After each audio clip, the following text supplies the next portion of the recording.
Hey guys, I just got home not too long ago from work. Actually, I got home probably about,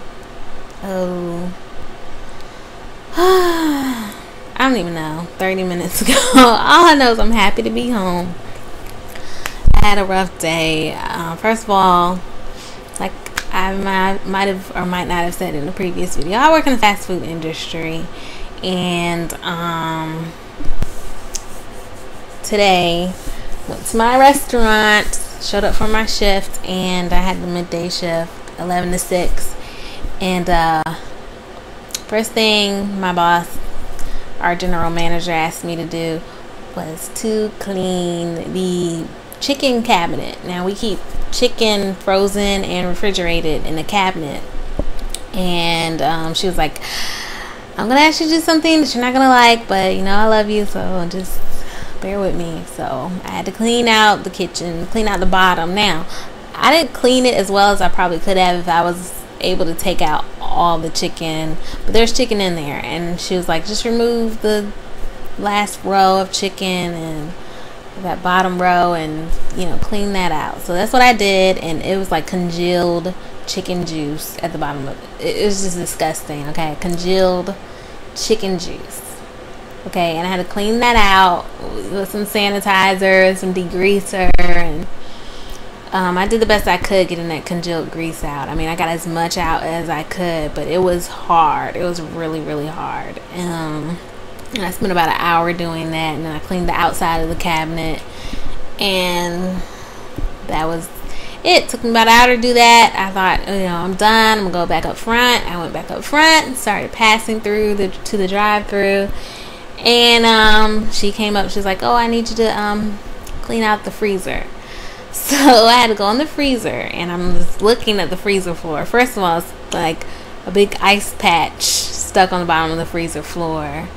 Not only that, but there's like some dust, I don't know, some frozen dust, like just frozen dust. I mean, does dust freeze? I don't know. Anyway, that was what was in the bottom of that freezer, some frozen dust. It was disgusting. And the mat, there were 2 mats in there that were just covered in dirt and dust and frozen matter. And then they had like these I don't know what you would call them, platforms that are made out of plastic that they put the boxes on top of, so they're not directly on the floor. And I cleaned 2 of those. I didn't clean all of them because there were boxes on top of the others, and I'm not going to just move all those boxes. I just wasn't going to do it. Even though I probably should have if I really wanted to get it really, really clean. But at the same time, she wasn't like pressuring me to get in there and really clean the whole thing out. Then after I pulled the mats up and I cleaned those off and cleaned those 2 platforms, you know, we look at the floor and there's like this caked on, frozen on dirt and dust and ice, and she's like, oh, I think you can scrape it off. So she goes and tells the owner, you know, we don't know what this is, what do we need to do, scrape it off or something. So he's like, yeah, just scrape it off, I'll get you a scraper. So they give me this like little scraper, like this wide, for a floor that's like the size of like I guess a medium-sized bathroom that you would have in a home, and maybe even a large bathroom. Anyway, all I know is that I was just looking at this little pick and all that ice, and I was like, I don't know how far I'm gonna get. So I just did as much as I could, and I got up a lot, but the rest is kind of like, it's not happening.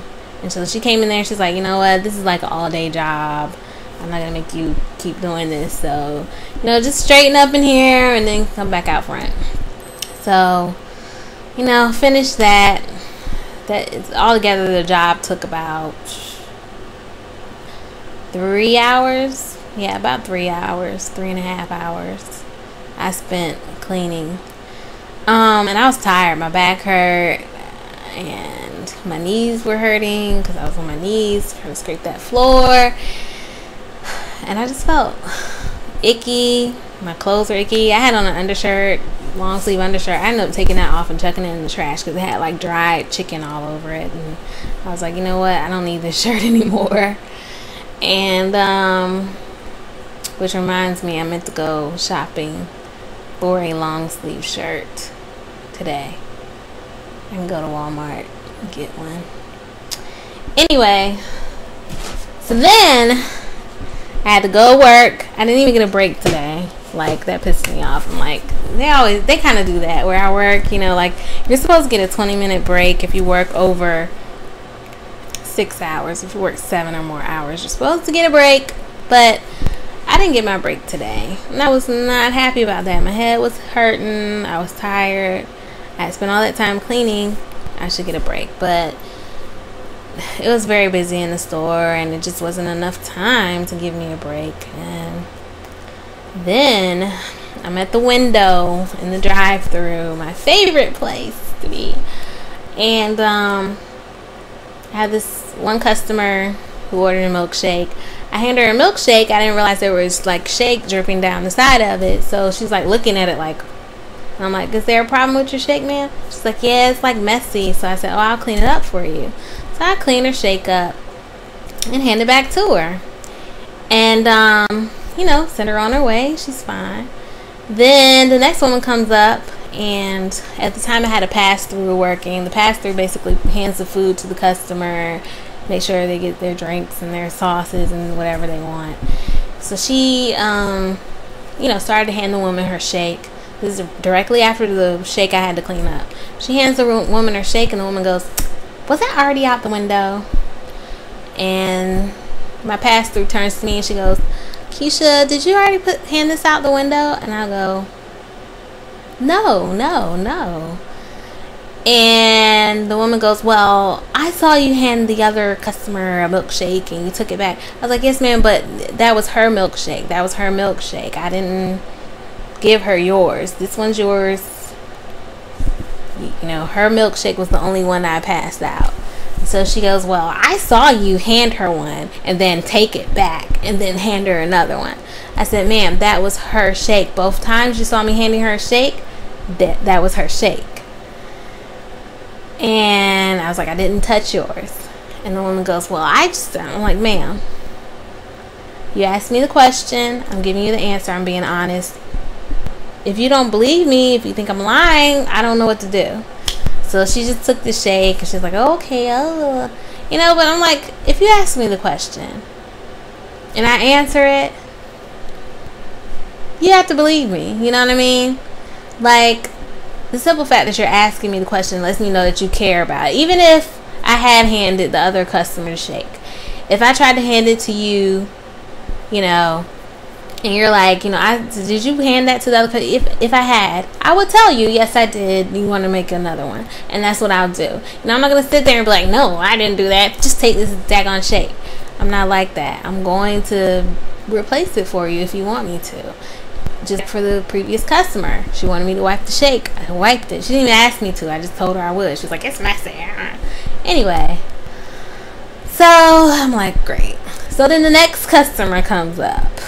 And she's on the phone. She has like 20 people in the car and she's on the phone. It's an older woman. And we hand her all the food. And she goes, did you put a lot of mayo in the bag? Because I had 5 sandwiches. And, you know, my pass-through looks at me. I guess she was trying to figure out if I put the mayo in the bag. And I look at her trying to figure out if she put the mayo in the bag. So I'm like, did she ask you for mayo? And she goes, no, she didn't ask me for mayo. So then I said, ma'am, I don't think I asked her if she asked anybody for mayo. But anyway, she was just like, oh, I didn't ask for the mayo. I just wanted to know if you put it in there. And I was like, oh, I'll get you some. So I grab a handful of mayo and I give it to her. And she goes, oh, can I have a little more? She asked my pastor, can I have a little more? My pastor goes, she wants a little more. I'm like, how many? Because I'm like, I handed her a handful.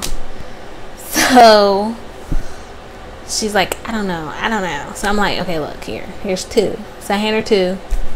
And she gives the woman the 2. And the woman goes, I need more. So I look out the window. I'm like, ma'am, how many do you need? And she goes, well, I asked for a little more, not 2. And I said, well, how many would you like, ma'am? You know, because I'm like pissed off. So like, that's not what I asked you. Like, tell me how many. She's like, I guess 5. I don't know.